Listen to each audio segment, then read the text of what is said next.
Ми е жал што морам да ве прекинам сега. Само муабетот само што започна. И сега мораме да почнеме. Денес јас ќе ве поздравувам. Ние се знаеме, не морам многу да кажам. Како што е секогаш, многу добре дојдовте и после ќе се дружиме, како секогаш. Имаме книги. Сите вие знаете веќе. Аха, се чекаме уште малце.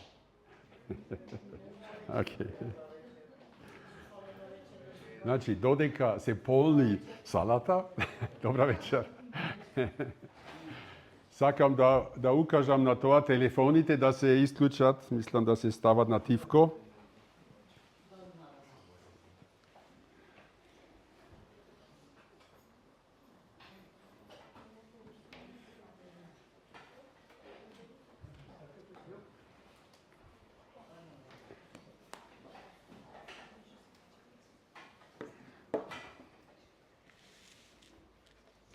Океј. Нашата тема денес, нашиот предмет, нашиот наслов, како Бог гледа на нас, не знам дали се гледа добро, нешто од озгора се гледат овие луѓе. На еден наш пријател, негов другар му рекол, како Бог гледа на нас, па не од озгора, па од внатре. Многу добро разбрано, ја? Зошто се занимаваме со ова тема? Некако е важно како ние како мислиме во однос на Бог. Може би класично некој ќе вели, Бог јас не го признавам. Така сме ние луѓето, Бог јас не го признавам. Како да велиш, сонцето јас не го признавам или Вселената јас не ја признавам.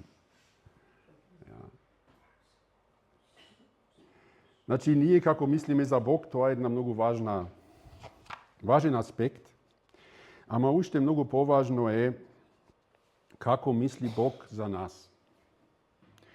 Каков е неговиот став кон нас? Што знае тој за нас, што ние би требало што би било многу важно и ние да го знаеме? Дали Бог се интересира за мене? Дали тој се интересира за мене и за тебе? Како мисли Бог за нас? Каква е нашата ситуација во неговите очи? Знаете, кога бевме кај докторот, кај лекарот, бевме на некој преглед,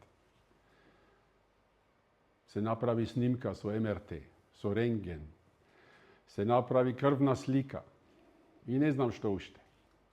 После сакаме да знаеме докторот што созна за мене. Докторе, дали е се окей? А докторот вели, се надеваме насмеено да вели се е окей. Се е во границите. Ja? А понекогаш докторот вели, изгледа сериозно, но има надеж. Okay? И на некој начин, тој докторот што видел во мене, тоа му дава една слика, што е мојата состојба и има една терапија, има надеж за мојот проблем. И така сакаме да мислиме во однос на Бог. Како Бог гледа на нас, што знае тој за нас, што би требало и ние да знаеме, каква е нашата состојба. И некако, вие знаете, секогаш тука бараме за такви прашања одговор во Светото Писмо. Светото Писмо е од Бог дадено за ние да знаеме. Да не сме во неразбирање, незнаење, во магла, туку да разбираме точно што гледа тој, што кажува тој, без сомнежи, без несигурности. Бог го даде Светото Писмо, ние луѓето да знаеме ако сакаме, ако не интересира. Ако не интересира, тогаш можеме да велиме, аба никој не знае. Или класичен став, абе за тоа можеме со сати да дебатираме. Ако признавам дека Бог зборува во Светото Писмо и ги има кажано работите какви што се, тогаш не мораме да дебатираме со сати. Тогаш мораме само да го прашаме Бог во Светото Писмо и се расчистуваат прашањата. Ама мислам, она што ние велиме, ама за тоа можеме со сати да зборуваме, укажува на еден наш проблем, што не сме толку заинтересирани за вистинските одговори. Ама, сега почнуваме. Како гледа Бог на нас? Тука читаме еден текст од почетокот на Светото Писмо и Бог рече да направиме човек во нашиот лик според нашата сличност и нека владеат. Оставив текст тука над сета земја конечно. И Бог го создаде човекот во својот лик. Тој го создаде во Божиот лик. Ги создаде машко и женско и Бог ги благослови. Како не гледа Бог? Ние сме пред се негови создања, суштества кои тој ги создаде. И нешто интересно е, Бог вели неколку пати во нашиот лик, според нашата сличност. Бог зборува во множина тука. Тоа укажува на тоа што Бог е тројство. Бог, Татко, Син и Свети Дух. Го гледаме веќе на почетокот на самото Свето Писмо. Ама Бог го создаде човекот во својот лик. Значи, како гледа Бог на нас? Ние сме негови создања. Не сме тука случајно. Не сме грешка на еволуцијата. Случајно настанавме. Не е така. Бог не создаде слични на него, за да може да има комуникација. Знаете, суштества што се слични на нас, што можеме емоционално да се зближиме. Куче, например. Кучето до некаде те разбера, те чита, те осеќа и враќа на емотивна база можеме да имаме комуникација. Со многу објаснување не. Животните што се подалеку од нас се потешко станува. Со змија, ајде, прави муабет со змија. Нема ниту да те слуша, ниту да те разбере. Ама кучето да. И сега, ајде, да не влезам. Бог не направи толку слично да можеме да имаме вистинска комуникација со него. Да го разбираме и тој нас да не разбере, да имаме еден личен однос со него. Во неговиот лик, вели Бог. И човекот доби една задача, нека владеат над сета земја. Бог создаде едно суштество кое е способно да управува со ова планета која Бог ја има создадено и со се што има на неа. Една убава задача, владее, управува и грижи се за ова планета и за другите создања на неа. И на крај читаме Бог ги благослови. Значи Бог има еден позитивен став кон луѓето, кон човекот. Со Божи благослов одиме во новото постоење. Тоа е многу кратко. Како мисли Бог за нас? Тој сакаше личен однос да има со нас, да има една интересна, соодветна задача за човекот и со Божи благослов, соарно, со Божја помош да живе на ова планета. Сега, ако ќе продолжиме да читаме во Светото Писмо, во 3-та глава на книгата Битие или Прво Мојсеј, ја гледаме ова ситуација. Мажот и жената го прават ова. Го чуја гласот на Господа Бог, кој шеташе горе-долу во градината за време на денскиот ветрец и се сокрија. Човекот и неговата жена пред Господа Бога меѓу дрвјата во градината. И Господ Бог го повика човекот и му рече: каде си? Нешто се има случено. Зошто човекот, кој досега го имаше Божи благослов и беше создаден за заедништво со Бог, и сега доаѓа Господ на гости и се кријат луѓето. Знам, понекогаш некој доаѓа на гости и сакаш да се криеш. Нели? Не отвори, нека звони. Кјути. Ја? Не сме дома. Ја? А тогаш во односот нешто не е во ред. Ја? Зошто се кријат мажот и жената од Бог? И интересното е, Бог го бара човекот и прашува: каде си? Знаеш што се има случено сега? И тоа не е денешната тема, ама се случи падот во гревот. Некој сееше недоверба кон Бог во човекот и лажеше отворено, и човекот и неговата жена сгрешија, направија нешто што Бог имаше забрането и се крши односот со Бог, и човекот стана поинаков од колку што беше на почетокот. Од тој пат се е различно. Нели, повеќето од вас имат доживеано како си беше во Југославија. Јас не знам. Јас знаев дека има Југославија, ама немав поим како е животот таму. Ама вие знаете. И во однос на Југославија се случи еден пат. Распаѓање на таа држава, и од тогаш се е поинаку. Едните велат супер, другите велат тешко нам. Ама што сакам да кажам, се случи еден пат. И после луѓето се родени во друга ситуација. Сите деца од тога што се родени во друга реалност. Наеднаш во сопствени држави, во економски проблеми кои порано ги немаше наводно. Јас не бев таму, вие знаете. Ама се случи еден пат и после се беше поинаку.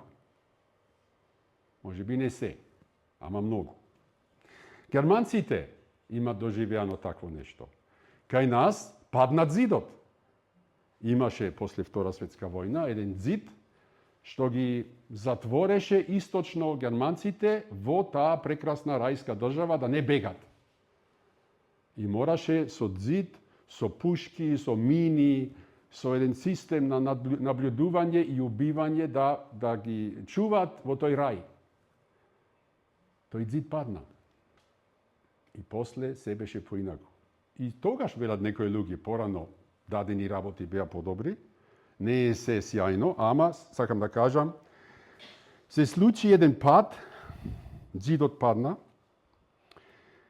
и од тогаш ние западно-германците ги нарекуваме источно-германците Осис, од Ост-Дојчланд. Оси, тоа значи ти си роден на источната страна на тој зид, или таму живееш, Осис. За осите се поинаку сега. И така е со човекот. Со падот во гревот се сменија многу нешта. Ама тој пат направи зид помеѓу човекот и Бог. И тој пат во гревот направи нешто со нас и во нас. И од тогаш ние сите живееме во една друга реалност. Ние сме поинакви. Ние не сме веќе тој добар човек или тоа добро суштество што Бог го создаде. Сега ние се криеме од Бог. Држиме растојание. Кога Бог сака да ни се ближи, ги креваме бранбените механизми. Се криеме. Ja? Се криеме и Бог, ако сака да комуницира со нас, мора да не бара. И се уште не бара и прашува каде си. Не дека тој не знае каде сум.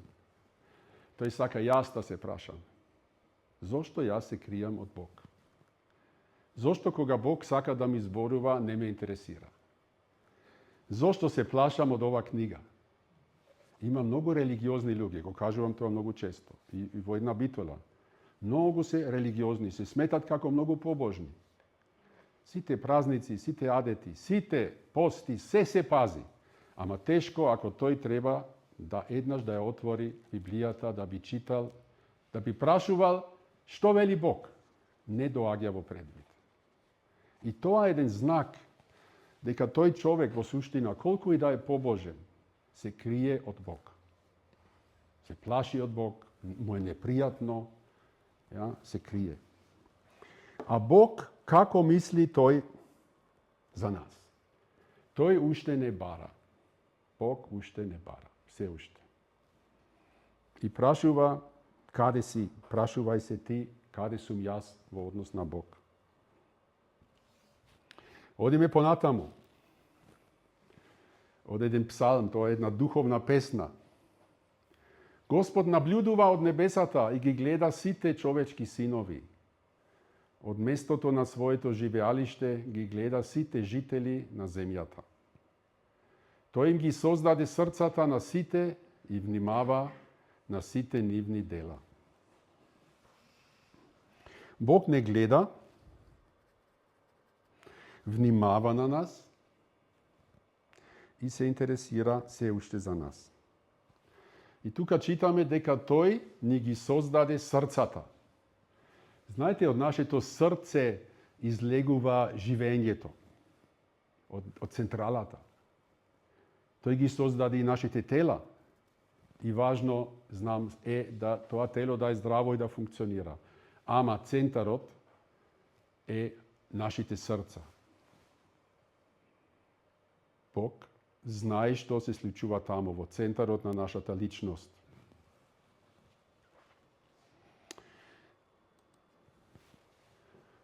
Уште нешто. Што мисли Бог за нас? Што знае Тој? Бог, Господ, знае добро како сме создадени. Си спомнува дека сме прав.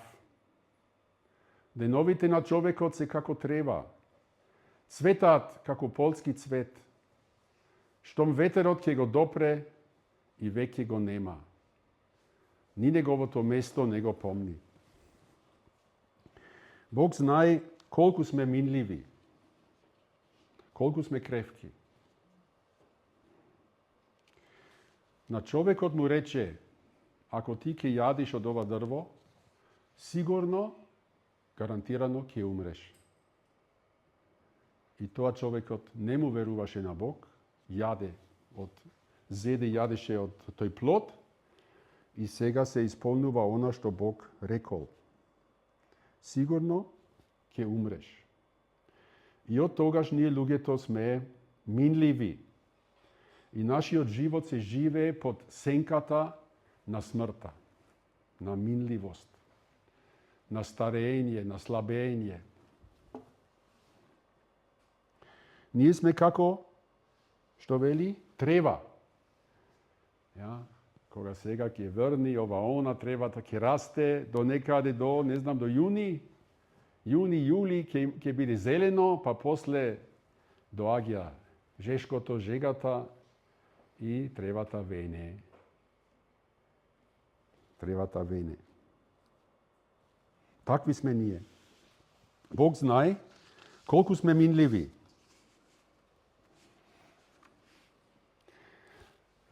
Ќе одиме уште во еден друг псалм. Тоа е псалм на кралот Давид на Израел. Тој имаше еден личен однос со Бог. И тој псалм е еден израз на тоа. Господ, ме согледуваш целиот и ме познаваш. Ти знаеш кога седнувам и кога станувам. Ги разбираш моите мисли оддалеку.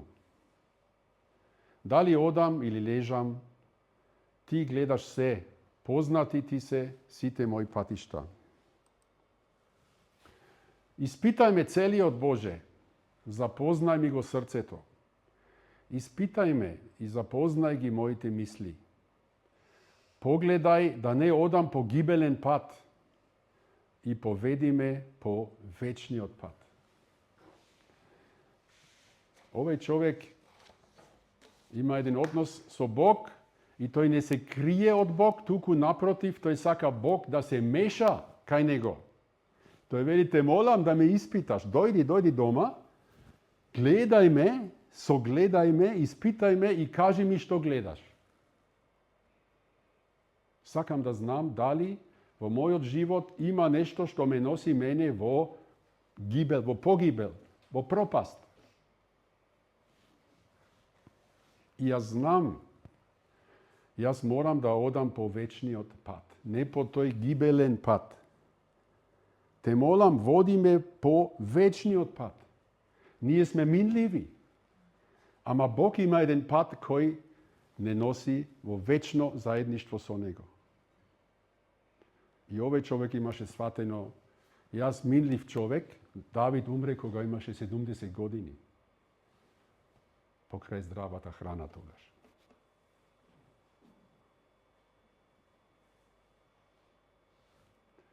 Ама, тој рече, води ме по вечниот пат. Јас сум свесен дека мојот пат низ овој живот завршува во гробот, ама има вечна перспектива. Бог ветува на своите луѓе, тие луѓе што имат прав личен однос со Него, вечен живот. И тој човек веќе го знаеше. Вечниот пат. Овој човек нема доверба во себе. Знаете, испитај ме целиот Боже. Запознај ми го срцето. Има луѓе кои велат, не разбирам. Само на добрите луѓе им се случуваат лоши работи. На лошите ништо лошо им се случува. Јас сум добриот, зошто мене ми се случуваат тие лоши работи. А овој човек така не рече. Тој рече, јас не си верувам на собствената проверка, кој сум јас, дали јас сум добриот. Тој вели, Боже, те молам, испитај ме ти. Стави ме на твојот рентген или стави ме флупс во рерната и прави ми ти својот МРТ да се гледа дали кај мене има пат, има нешто што ме носи мене во пропаст. Овој човек беше реален, немаше доверба во собствената проценка, туку ја бараше Божјата проценка. И вели, те молам, води ме по тој вечниот пат. Ние луѓе имаме наши минливи, привремени цели во животот. И имаме начин како сакаме да ги достигнеме. Понекогаш расипани начини, лоши начини. Каде ќе не водат нашите собствени патишта и однесувања. И затоа овој човек вели, те молам, води ме по вечниот пат, каде што Бог ме води, а не јас се водам себе си. И знаете, ова значи, ако сакам Бог да ме води, тоа е како да седам во колата и јас секогаш седам на левата страна, мислам, на воланот. И тоа значи сега јас го ослободувам ова место и седнувам таму и вели, Боже, ти води сега. Јас ќе дозволам ти да водиш, ти да возиш, каде сакаш ти со мене. И затоа ние треба да се откажиме од нашите собствена волја или тврдоглавие и идеја како треба животот да биде. Мораме да почнеме да го слушаме Бог искрено. Ако Бог не испитува, не истражува и не познава, што најдува тој? Овој човек рече, те молам, испитај ме, види што има во мене и кажи ми. Ако Бог не испитува, што најдува тој во нашите мисли и во нашите срца? Библијата има на многу места вакви диагнози. Размислувањата во срцето на човекот се зли од неговата младост. Бог не гледа, Бог внимава, ги гледа нашите срца и гледа какви размислувања ги има таму.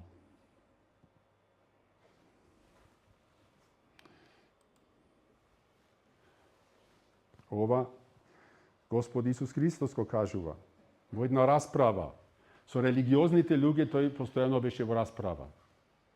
Неговите ученици јадоа, ама ги нема миено рацете пред јадењето. И заради тоа беше критикуван Господ Исус од религиозните луѓе. Ако не си ги миеш рацете пред јадење, тогаш си нечист пред Бог. Тие не мислеа на бактерии, на гнасно.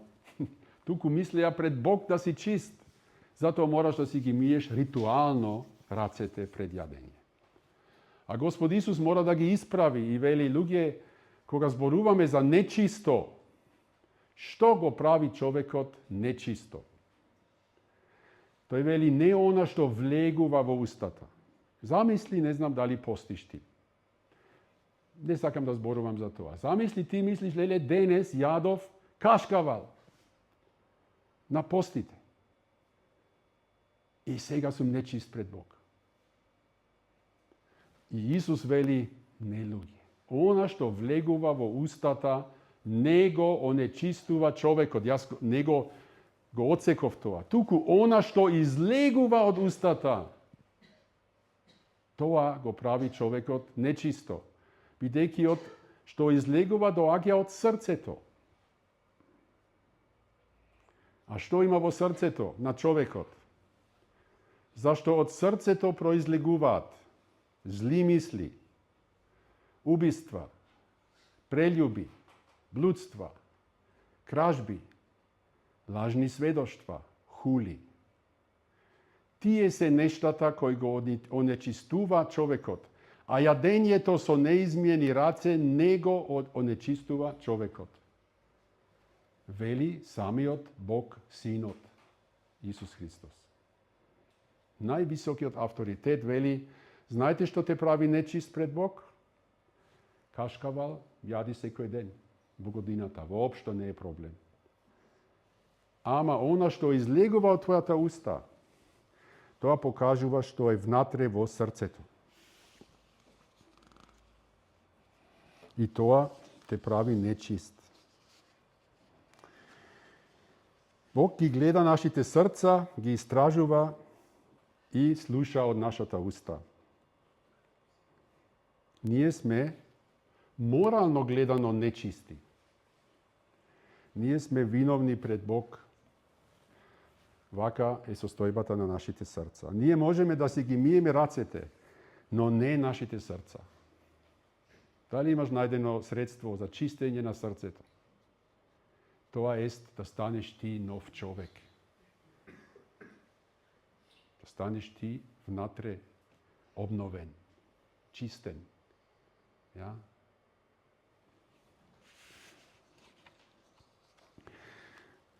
Значи Бог така не гледа. Тоа знае Бог за нас. Конечно гледано, сите сгрешија. Ова се кратки парчиња што ги исеков од разни места во Библијата. Сите сгрешија, вели Бог, неговата диагноза. Бог е вистинит, а секој човек лажец. Бог ја кажува вистината. Она што го читаш во Светото Писмо е вистина. За наше добро, не за наша пропаст. Бог е вистинит, не може да лажи. А ние луѓето, немој да имаш доверба во човек. Не во Алекс, ниту во било кој друг. Конечно гледано, Бог е вистинит. И ние сите имаме потреба, нашите мисли, цело време да ги баждариме, како се вели, да ги штеловаме според она што вистиниот Бог го кажува, кој не лажи. Тоа е многу важно. И така Бог не гледа како такви. Ние сме неговите суштества. Но ние сме паднати суштества. Ние сме расипани суштества. Ние сме суштества кои се отуѓени од Бог. Ние сме бунтовнички суштества. Неискрени суштества. Виновни суштества. Внимавајте, јас реков ние, окей? Ние. Јас случајно тука зборувам, ама јас сум во иста каша, како сите. Окей? Нашата ситуација е сериозна, но има надеж. Окей? Има надеж. А ние сме така виновни суштества и делумно поради нашата лоша совест се криеме од Бог. И се криеме од еден искрен однос со Него. Може би мислиме, што почнуваме да осетиме нешто од това, ама Бог мора да ме мрази. По право, како што сум јас, Бог треба да ме мрази, да ме одбие, да ме брка што подалеку од Него. Може би затоа си велам, нема шанса тој да мисли поинаку за мене. Ние сме свесни дека не сме само жртви на неправдини, туку сме и сторители. Секој од нас. Делумно сме жртви, делумно ние сме сторителите. Бог го знае тоа. Тој ја гледа нашата состојба и нашата вина. Тој ја гледа нашата минливост. И така ние одиме низ овој живот. Имаме еден влез, поминуваме и ќе има еден излез. Излезот не оди во ништо, туку во вечноста, во Божиот суд. И Бог не гледа, Бог го гледа, ја гледа ова поворка низ животот. Од почеток и сите излегуваат на другата страна. Тоа Бог го знае за нас. Додека сме ние на тој пат, Бог се обидува да го придобие нашето внимание. Не прашува кај си, каде одиш, зошто се криеш, слушај ме, имам нешто да ти кажам. Твојата состојба е сериозна, но има надеж, јас имам надеж за тебе. Но не толку брзо. Нашата состојба, таквата состојба што прави таа за нас, со нас. Господ Исус Христос, кога беше тогаш во Израел, ги виде мноштвата. Толпи на луѓе што се собираа околу него, тој беше потикнат со сожалување за нив. Зашто беа изморени и потиштени како овци, кои немат овчар.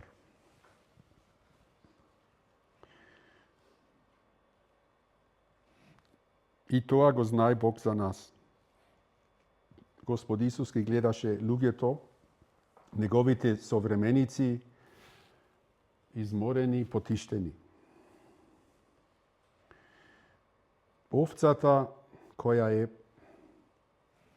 разделена од овчарот е изгубена, избркана од волци, од не знам што, после истоштена и потиштена. Човекот, разделен од Бог, не е слободен, туку изгубен. Живееме во стравови, во притеснувања, во комплекси, во злоба. Се мразиме и сме мразени. Се повредуваме еден друг и животот ние си го правиме тешко еден на друг. И на крај сме така изморени и потиштени. Така ги гледаше Исус луѓето. И како реагираше тој? Тој беше потикнат со сожалување за нив. Знаете, Бог може да има сочувство со лоши луѓе. Со нас. На Бог не му е сеедно. Какви сме ние, како се чувствуваме, на каков пат сме ние. Тој има внатрешно сожалување со нас. Тоа го знае Бог за нас. Ова е нашата реална состојба. Како реагира Бог на нашата состојба? Што направи тој? Одговорот е, тој направи токму тоа што беше потребно за нашата реална состојба. Ова го читаме сега понатаму. Ова е еден многу познат стих од Евангелието според Јован. Бог толку или на овај начин го возлюби светот. Светот тоа сме ние луѓето. Знаете, Бог не само знае за нас нешто, туку тој не љуби. И тој ја знае тоталната вистина за нас и пак не љуби. Ама Божјата љубов не е нешто, нека магливо нешто, туку конкретно дело. Бог толку го возлюби светот, односно луѓето, што го даде својот единроден син, да секој кој верува во него да не загине, туку да има вечен живот. Зашто Бог не го испрати својот син во светот за да му суди на светот, туку светот да се спаси преку него. Имаме уште. Кој верува во него, не му се суди. А кој не верува, веќе е осуден, зашто не верувал во името на единородниот Божи син. Каде зборува овој текст за нашата состојба, која Бог ја познава? Тука читаме да не загине. Да не загине. Значи, ние гиниме. Одиме низ овој живот и гиниме. И на крај, ако заминуваме од овој свет, а Бог не успеа да го слушаме и да не спаси, ние загинавме. Значи, Бог се труди да тоа да не се случи, да не загине. Малце подолу читаме да му суди на светот.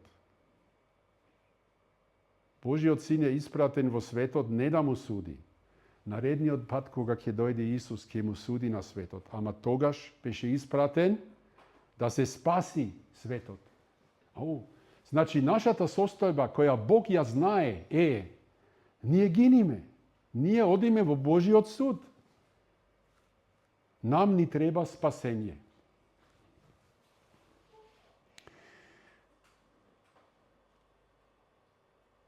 Божиот суд, само накратко, тоа е Божјата праведна реакција на нашата неправда. Божјата потребна, добра, праведна реакција на нашите гревови, на нашата неправда. Тој Божи суд е неизбежен, освен на еден начин. Да се спаси човекот, да се спаси, долу читаме, преку него, преку Исус Христос.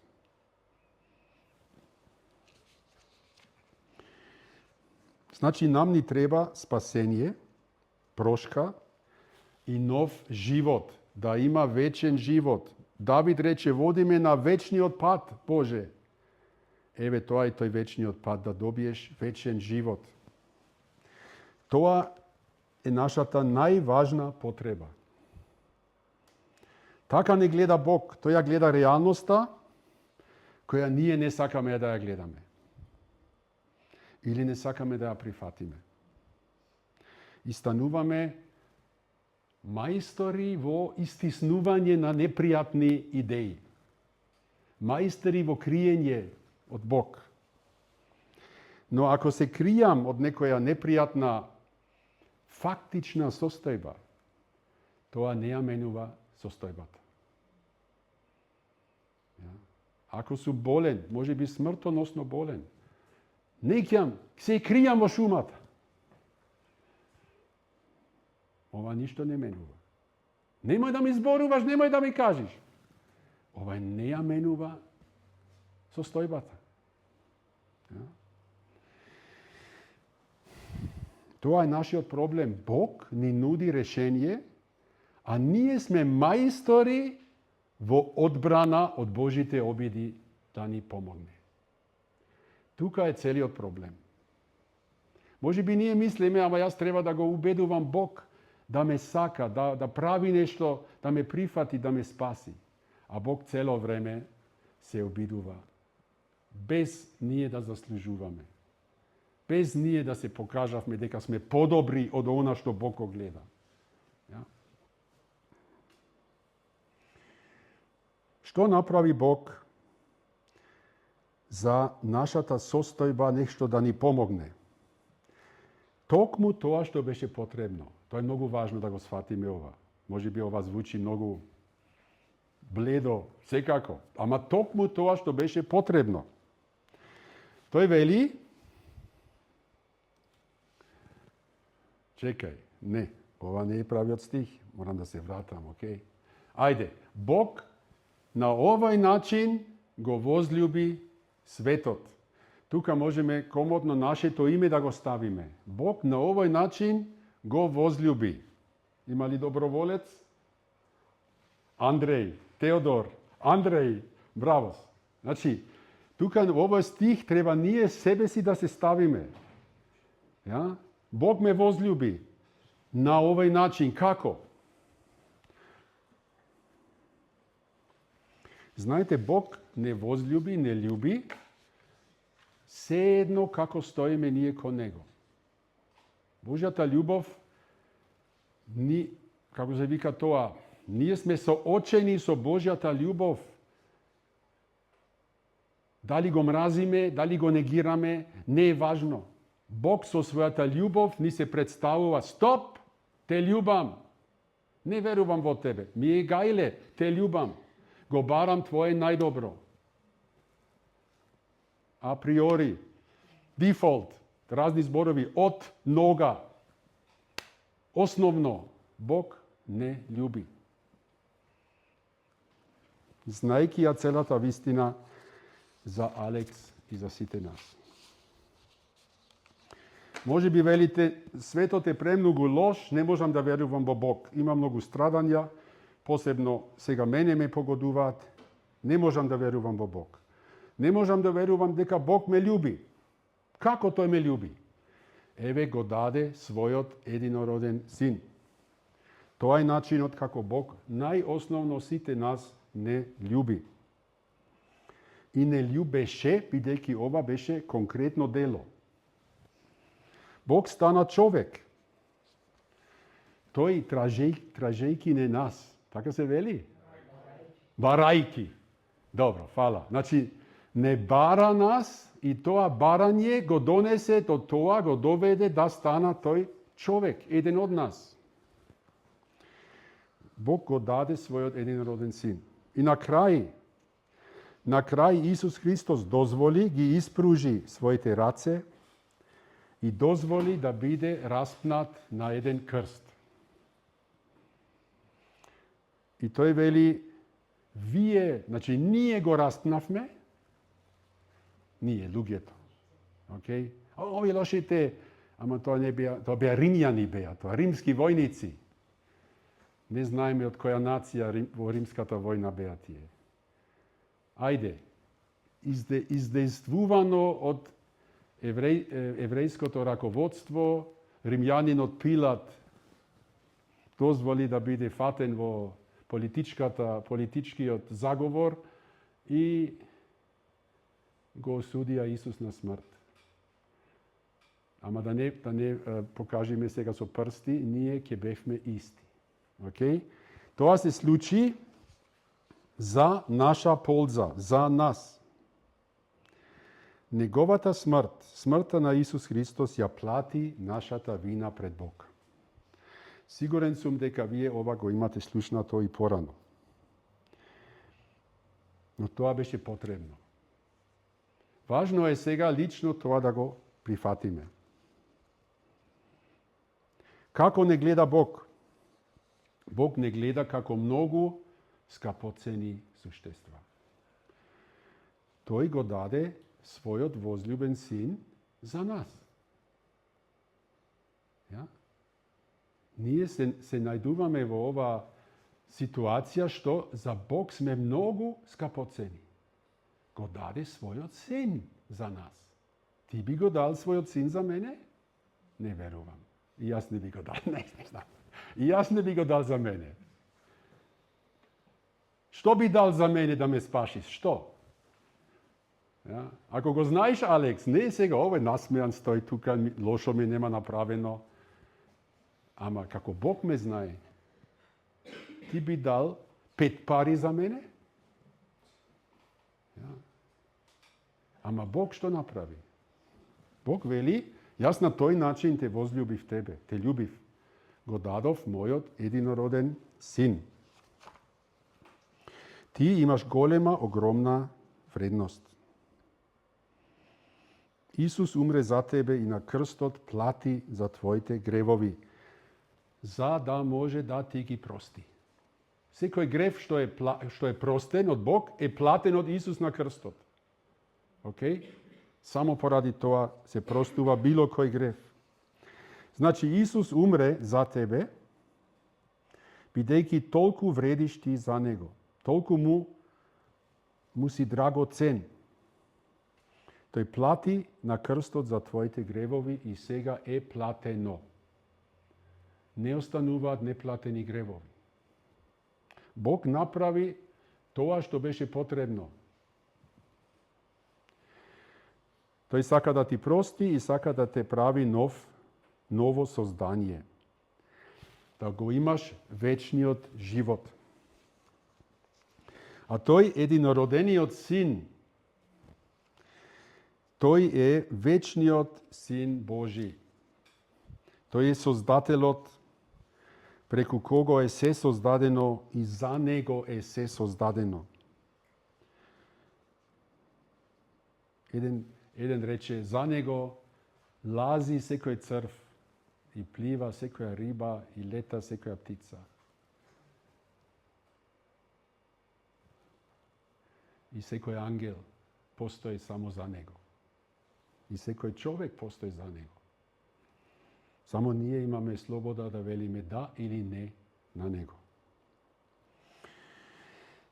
Тој, единородениот Божи син, уникатниот, единствениот, тој ти нуди прошка и нов живот. Тој сака. Што треба ти да правиш?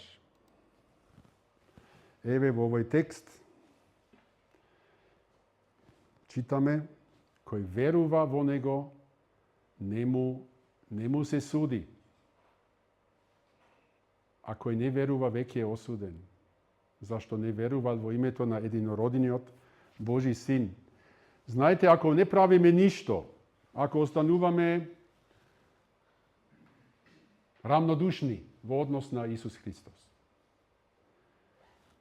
тогаш остануваме веќе осудени. Нашата реална состојба Бог ја знае. Бог не гледа реално. Ние сме веќе осудени со тоа што сме и сме го направиле до сега. Ништо лошо понатаму не мораме да правиме, ние веќе сме осудени. Единствениот излез од тоа да сме осудени е верувај. Имај доверба. Инвестирај ја својата доверба во Исус Христос.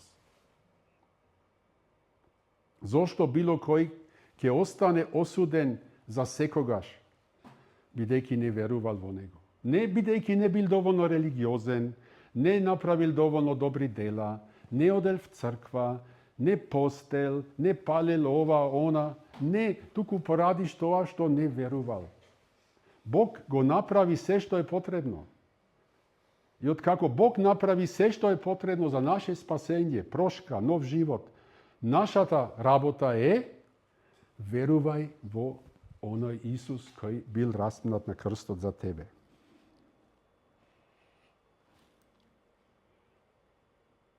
Кој верува во него, нему не му се суди. Бог го испрати својот син, значи јас позитивно го читам, Бог го испрати својот син да се спаси светот преку него. Кој верува во него, нему се суди. Верувај во ова личност, Божиот син. Верувај му на ова ветување.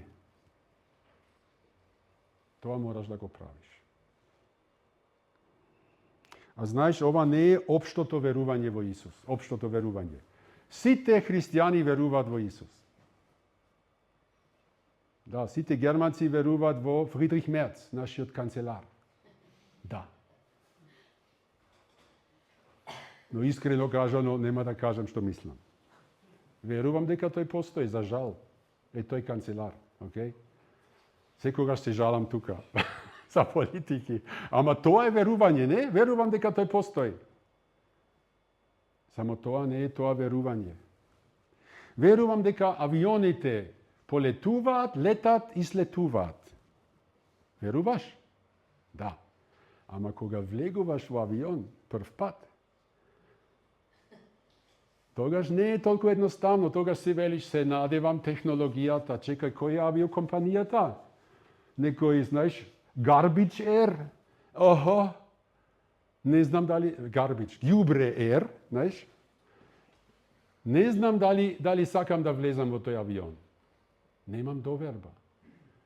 Овој пилотот, слушај, 3 дена веќе работи, немаше пауза, другите се болни.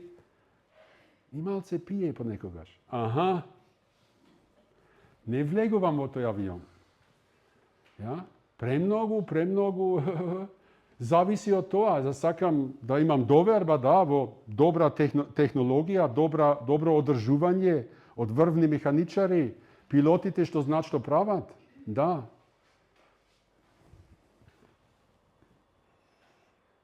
Тоа е правата доверба, да влезам во тој авион и да знам зошто имам доверба да стигнам здрав и жив на целта.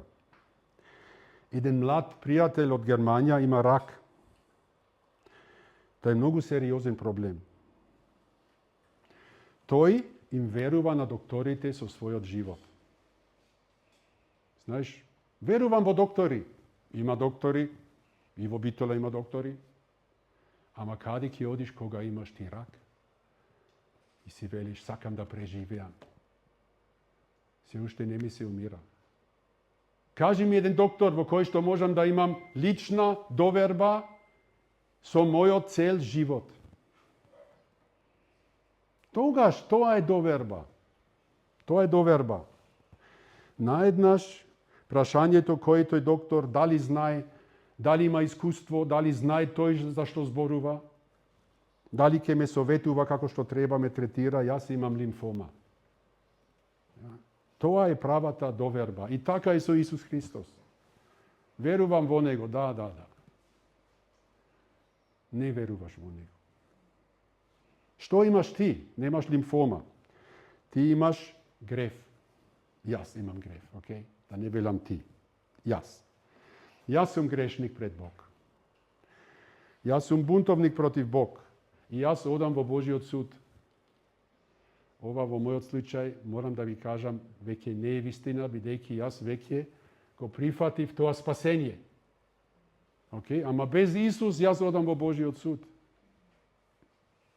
И сега е прашање, дали јас можам да верувам дека на вистина смртта на Исус Христос на крстот плати за моите гревови? Дали на вистина тој го љуби Алекс грешниот, нечистиот, расипаниот? Дека, ако вели дека јас ти простувам, дали е тоа вистина? Дали во тоа имам доверба? И Исус вели, ти не одиш на суд, туку веќе имаш вечен живот, штом поверува во мене. Дали јас во тоа имам доверба? Во таа личност и во тоа ветување.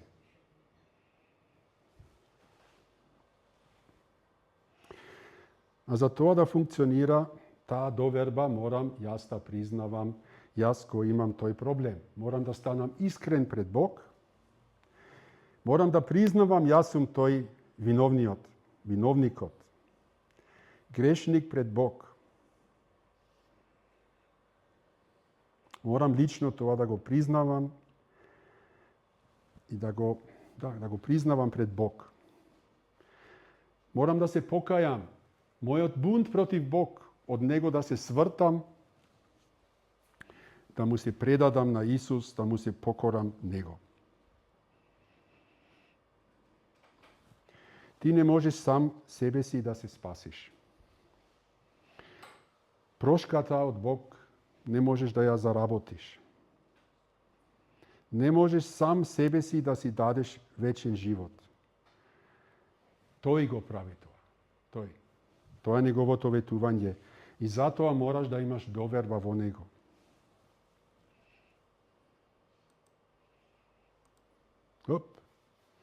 Гледате, ајде. Ова е ветувањето. Секој кој верува во Него, да не загине, туку да има вечен живот. Тоа е ветувањето Негово. Треба исто така да сватиме. Вистинско верување во Исус значи само ова личност која тука пиши во Него, во Исус. Единствената личност која Бог ја определи да биде наш спасител. Никој друг, никој светец, никоја Богородица. Само Исус Христос и никој друг.